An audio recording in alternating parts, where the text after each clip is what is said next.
All right, for our last section of chapter 12, we're looking at something called binomial distributions.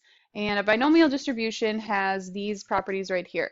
So it's going to be a repeated event, okay? And it's the same event over and over again. Each trial only has two possible outcomes, so you can either succeed at it or fail at it.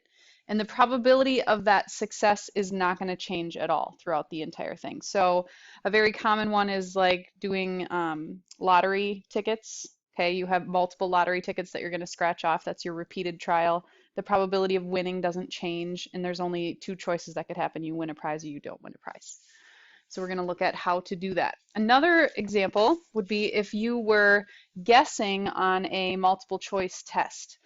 Okay, so there's 3 questions on the test, and each problem has 5 choices, so A, B, C, D, and E.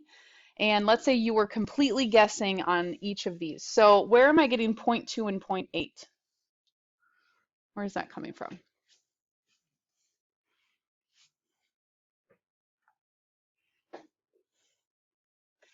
Why is it 0.2? There's 5 possible answers. So A, B, C, D, or E. So why is it 0.2 for getting it right and 0.8 for getting it wrong? Because it's 20% that you would get it right. Okay, 1 divided by 5 is 20%. So there's a 20% chance that you get that question right, 80% that you would get it wrong. So this is the first question. Right here, you either get it right or wrong. And then after that question, so let's say we got it right, so we're on the top right here, then our next question we could either get right or wrong. And the probability doesn't change each time because you're still completely guessing, okay? So this tree diagram right here is repeated right here. So this result, if we follow this branch right here, if we go here to here to here, that would be getting all 3 of them right. Okay, where do you think I'm getting 0.008? How would I actually get that number? What am I doing? Yeah, you multiply the branches. So 0.2 times 0.2 times 0.2. Okay, so what would this result be if we followed these branches from here?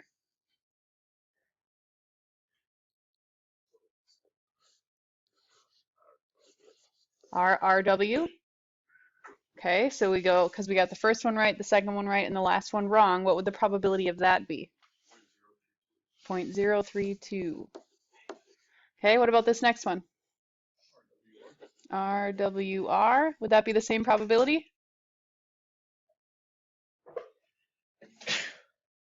Because it's 0.2 times 0.8 times 0.2? Be the same thing, right? Okay, what about this one? This one is right, wrong, wrong. Okay, what's this probability?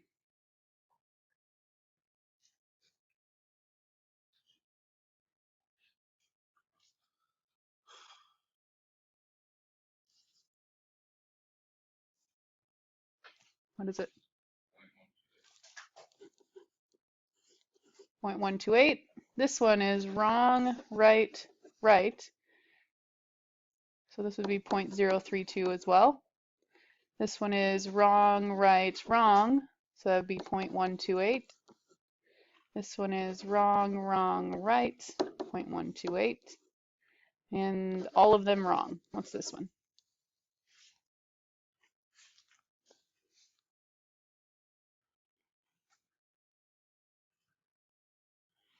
This one's going to be the highest probability that we get all 3 questions wrong.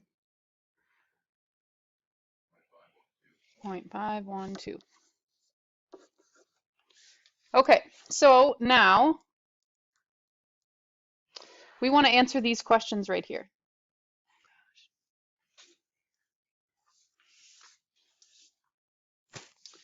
So based off of these numbers up here, we want to know the probability that we get all 3 questions right. Okay, what's that probability? It's just this top one, so 0.008. Okay, what about the probability that we get just one answer right?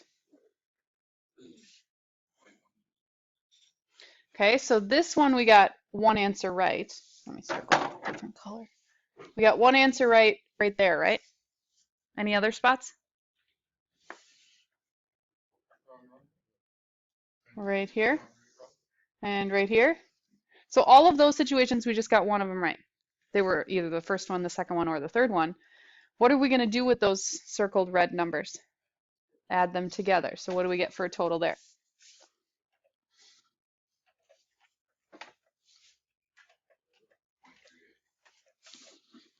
0.38. Okay. What about the probability that we get only the last one right? Where's that?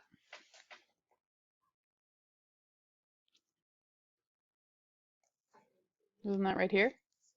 That's only the last one right. Okay, so we got 0.128. And the last one, probability you get two answers right.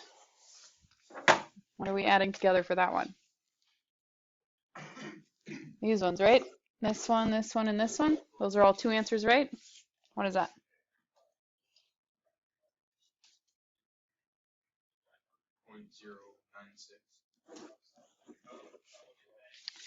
Questions there? Now, these situations right here, we could draw a tree diagram for every single one, but if we had like 20 scratch off cards versus this was just three situations, three questions, it would take forever. Okay, so we have a formula that will do it for us. The formula looks confusing, but I promise you it's a lot easier than what we just did. Okay, so this formula is going to do all of this number crunching for us. So this right here, I want you to put parentheses, kind of squeeze them in here, around there, around those. All right, so let's say we have a 30%, or say that 30% of scratch-off cards give you a prize. What is the probability of getting 6 successes out of 15 cards? Now, here's how this works. This is the NCR. Remember doing NCR and NPR on our calculators with combinations and permutations? This is the combination button that we're going to be using right here. Okay, so if we look at the answer down here, where am I getting 15? Okay, so that's the total number of cards, or total number of trials. Okay, 6 is what? These numbers are always going to be how many times you want to succeed. Okay, and we want to know what's the probability of getting 6 winners out of these scratch-off cards. Okay, this is the number of failures.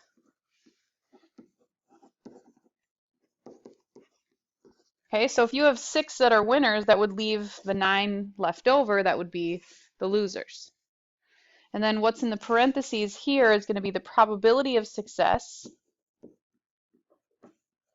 and the probability of failure.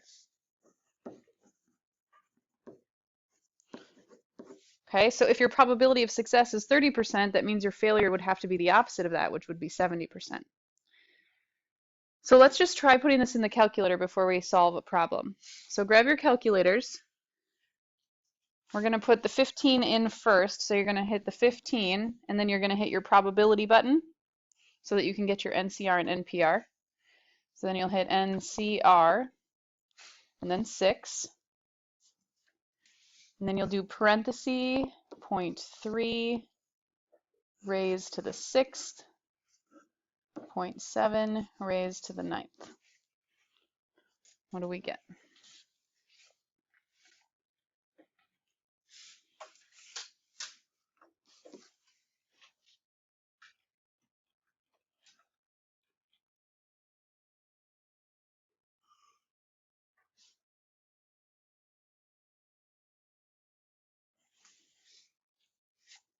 Someone give me a number. We'll see if it matches everybody else's. 0.147. Is that what we're getting? Okay. Okay, so there's about a 15% chance that if we bought 15 scratch-off cards, that we would get 6 winners if they told us that 30% of them win. Okay. All right, so let's try one, see if we can put the numbers in the right spot. So there's a 15% chance of winning on these scratch-off cards. We're going to buy 20 of them. What's the probability that 6 of them are winners? Okay, so on the NCR, what's the first number going to be? We got 20 total scratch-off cards. How many are winners? 6. Okay, so that means, what do we put here for probability of success? There's a 15% chance that we're going to win on these cards. And this is the probability of success, so we need to raise it to how many successes that we want, okay, which is 6. If that's the probability of success, 15%, what's the probability of failure?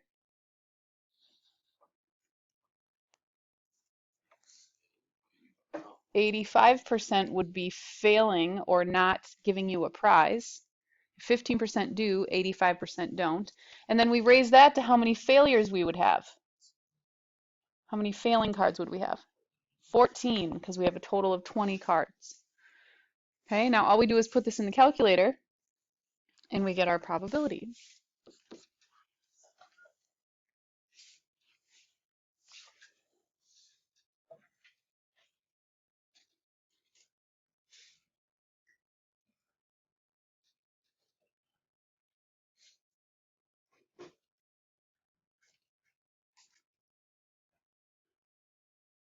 What do we get?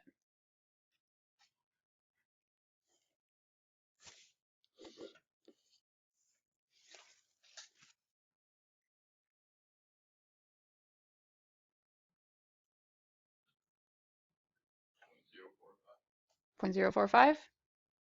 Seeing yeses. Okay, we'll go with that.